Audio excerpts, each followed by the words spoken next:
Pengertian hak milik. Hak milik secara bahasa ialah sesuatu yang berada dalam kekuasaannya. Sedangkan menurut istilah ialah sesuatu harta yang dimiliki seseorang untuk dimanfaatkan dan dibenarkan untuk dipindahkan penguasaannya kepada orang lain. Hak merupakan sesuatu ketentuan yang digunakan oleh syara untuk menetapkan sesuatu kekuasaan atau suatu benda hukum, atau bisa diartikan sekumpulan kaidah atau nas yang mengatur hubungan manusia dengan manusia, baik mengenai orang maupun harta. Pengertian milik ialah hak seseorang untuk bertindak bebas terhadap harta atau bendanya dengan bertujuan mengambil manfaatnya. Kemudian hak milik atau kepemilikan merupakan suatu ikatan seseorang dengan hak miliknya yang disahkan syariah.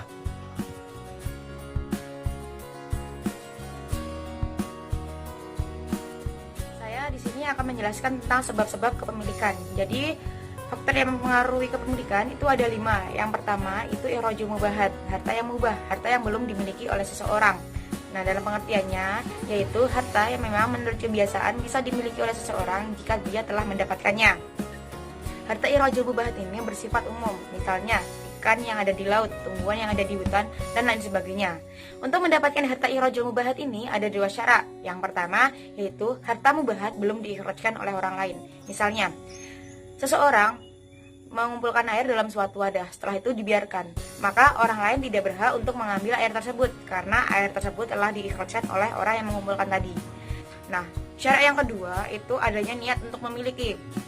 Misalnya, ada seorang pemburu meninggalkan jaring di sawah. Setelah itu jaring dibiarkan. Nah, setelah dibiarkan ada burung-burung yang terjerat di jaring tersebut. Maka bila pemburu tersebut meninggalkan jaring karena tujuan ingin menjerat burung, maka burung tersebut bisa dimiliki. Tetapi jika pemburu tersebut meninggalkan jaring karena tujuan lain, maka burung-burung tersebut tidak berhak untuk dimiliki oleh pemburu. Untuk faktor yang kedua itu ada al-uhud, yaitu harta atau barang yang diperoleh karena adanya akad.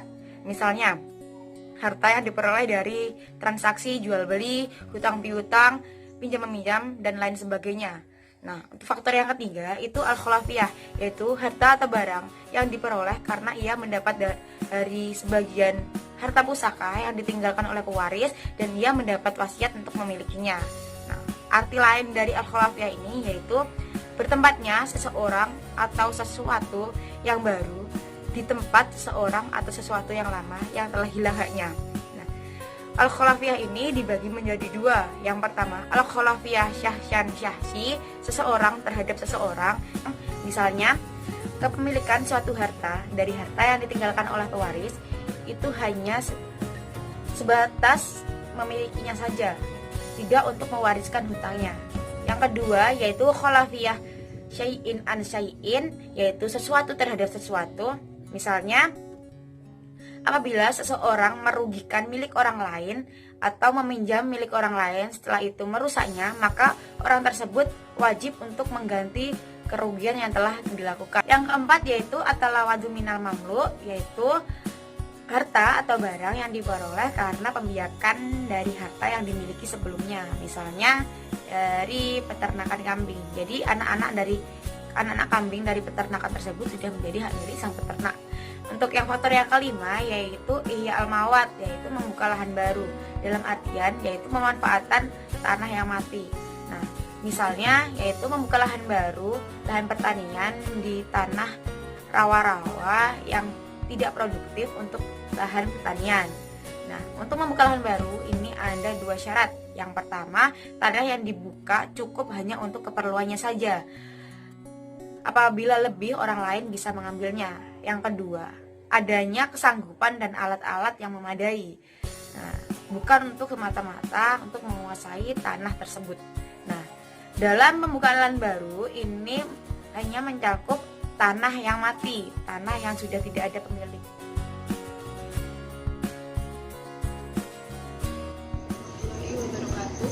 Kenalkan, nama saya Sri Yes. Di sini saya akan menjelaskan mengenai macam-macam kepemilikan. Kepemilikan pada dasarnya ada 3, yaitu kepemilikan umum, di mana penguasaan dan bebas baik memanfaatkan dan dibenarkan secara hukum. Yang kedua, kepemilikan materi. Kepemilikan seseorang terhadap benda atau barang terbatas terhadap penguasaan materinya saja. 3. Kepemilikan manfaat.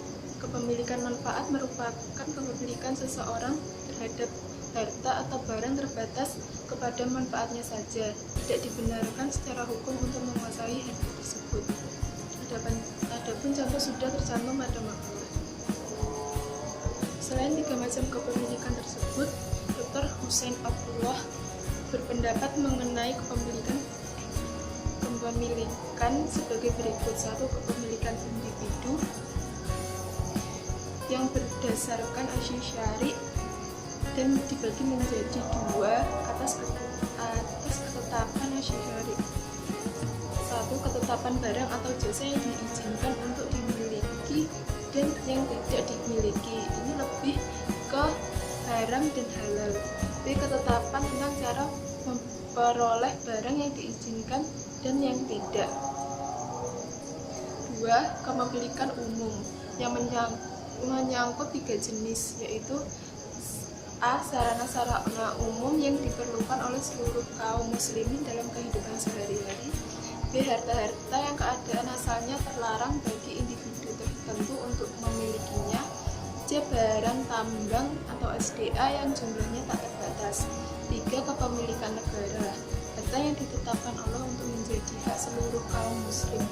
Sekian penjelasan saya mengenai macam-macam kepemilikan. Jika ada kurang dan tidak mengerti, silakan tanyakan pada sesi tanya jawab. Assalamualaikum warahmatullahi wabarakatuh.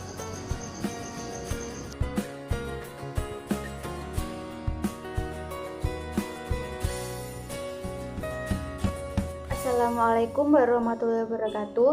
Di sini saya akan menjelaskan tentang pengertian akad, rukun akad, syarat akad, dan macam-macam akad. Untuk yang pertama adalah pengertian akad. Akad menurut bahasa adalah perikatan atau perjanjian. Sedangkan menurut istilah, akad ini merupakan transaksi atau kesepakatan antara kedua belah pihak, yang mana salah satunya sebagai memberi dan salah satunya sebagai menerimanya, dan ditandai dengan ijab kabul. Nah, selanjutnya rukun akad. Rukun akad ini terdiri dari 3. Yang pertama akidain, yaitu 2 orang yang melakukan transaksi. Yang kedua ada sigot. Sigot ini merupakan ijab kabul atau ucapan. Yang ketiga ada makut. Makut ini merupakan sesuatu yang diakadkan atau barangnya. Kemudian syarat akad. Syarat akad untuk akidain adalah sudah balik, berakal, dan bisa mengetahui mana yang baik dan mana yang buruk. Kemudian ada sigot. Sigot atau ijab kabul ini merupakan perpindahan hak dan kewajiban dan bertanggung jawabnya. Nah, dalam melakukan ijab kabul ini itu harus dilakukan dalam satu majelis dan ucapannya harus saling bersambung. Kemudian yang ketiga adalah makut. Makut ini adalah sesuatu yang diakadkan atau barangnya. Nah, barangnya itu harus bersih, dapat dimanfaatkan, milik orang yang mengakadkan, dan bendanya itu diketahui keberadaannya. Kemudian macam-macam akad. Macam-macam akad ini ada 5. Yang pertama akad lisan, yang kedua akad tulisan, yang ketiga ada akad pelantaran, yang keempat ada akad isyarat, yang kelima ada akad taati. Sekian penjelasan dari saya.